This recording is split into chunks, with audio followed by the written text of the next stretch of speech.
As it relates to the budget and the reserve, could you talk to us about what your concerns are specifically and what was discussed at that meeting? Our Citizens Budget Committee convened at the end of last year, and they had a lengthy discussion about increasing our reserve from 25% of the budget to 30% of the budget. Now, in the world of government, somewhere between 17% and 35% is typically how much government keeps in reserve. And it depends on the risk factors that are involved, right? Like, are you going to have a tornado? Are you going to have a hurricane? Well, no one really can answer that question. So you have to have some sort of an emergency reserve. Now, in this discussion, I did not get to talk first, right? I waited my turn. That's how these meetings work. There were actually 3 people that spoke ahead of me, all 3 of which essentially were in favor or favorable for raising the reserve to 30%.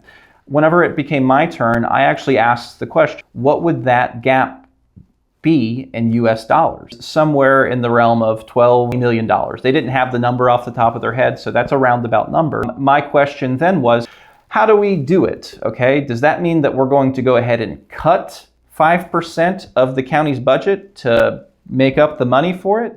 Or are we going to raise taxes? I don't happen to support raising taxes. I was okay with the idea of raising it to 30% because I am already in favor of lowering the budget in general, right? So this year I'm going to be absolutely pushing that our administration should propose to the county a full budget that's funded at the rollback rate. What is the rollback rate? The rollback rate represents if we were revenue neutral. It sounds like what you're arguing for is that a 30% reserve of a smaller budget would make more sense than a 25% reserve of a larger budget. Is that a good summation? Yeah, that's just basic math as far as I'm concerned.